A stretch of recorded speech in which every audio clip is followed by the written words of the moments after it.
আমি আজকে আপনাদের সাথে শেয়ার করছি পিৎজা সসের রেসিপি। প্রথমে আমি তেল দিয়ে নিয়েছি, এর মধ্যে রসুন এবং একটা পেঁয়াজ আমি হালকা কুচি করে নিয়েছি। কুচি করে নেওয়ার পর সেটা আমি একটু তেলের মধ্যে কালার আসা পর্যন্ত দিচ্ছি। কালার কিন্তু বেশি ঘন করা যাবে না, এতে কিন্তু পিৎজা সসের টেস্টটা একদম নষ্ট হয়ে যাবে। তাই আপনারা খেয়াল রাখবেন পেঁয়াজ এবং রসুনটা যাতে একটু হালকা ভেজে নেব। যেহেতু আমি ঘরোয়া উপকরণ দিয়ে তৈরি করছি, সেজন্য আমি বাইরের যে এক্সট্রা জিনিসগুলো দিতে হয় সেগুলো আমি দেব না, শুধু ঘরোয়া থাকা কয়েকটি উপকরণ দিয়ে আমি পিৎজা সসটা তৈরি করে দেখাবো। এই যে পেঁয়াজটা একটু ভেজে নেওয়া হলে আমি এর মধ্যে দিয়ে দিচ্ছি টমেটো পেস্ট। আমি 4টা টমেটোকে একটু সিদ্ধ করে নিয়েছি। সিদ্ধ করে নেওয়ার সময় একটু হালকা লবণ দিয়েছি এবং পানি কিন্তু অতিরিক্ত দেওয়া যাবে না, এতে কিন্তু টমেটোর যে পানিটা ওটা অতিরিক্ত বের হয়ে আসবে।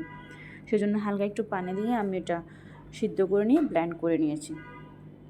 এরপর এটা অনবরত নাড়তে থাকতে হবে, চুলার আঁচ একদম লোতে রাখতে হবে, যেহেতু এটা সস রেডি করছি। যদি এটা পুড়ে যায় তাহলে এটা খেতে পিৎজার টেস্টটা ভালো আসবে না। আমি কিন্তু বারবার বলছি চুলার আঁচ একদম মিডিয়ামে রাখতে হবে।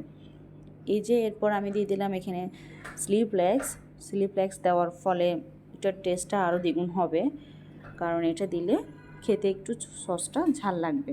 আপনারা দেওয়ার সময় আপনাদের পরিমাণ মতো দিয়ে দিবেন। কেউ যদি বেশি ঝাল পছন্দ করেন তাহলেও বেশি দিবেন, আর যদি কেউ কম পছন্দ করেন তাহলে কম দিবেন। এরপর আমি দিয়ে দিলাম আধা কাপ হচ্ছে টমেটো সসটা দিলে পিৎজা সসটা আর একটু ক্রেভিংটা খুব বেশি ভালো আসে, সেজন্য আমি সেখানে টমেটো সসটা দিয়ে দিলাম। দেওয়ার পর এবার আস্তে আস্তে আমাকে এটা নাড়তে হবে, নেড়ে ভালো একটা টেক্সচার নিয়ে আসতে হবে। বেশি হালকা পাতলাও না, আবার বেশি ঘনও না, মিডিয়াম একটা টেক্সচারে আনার পর আমি সসটাকে চুলা থেকে নামিয়ে ডিপ ফ্রিজে সংরক্ষণ করব 1 মাসের জন্য। আপনারা চাইলে এটা 1 মাসের মধ্যে সংরক্ষণ করতে পারেন।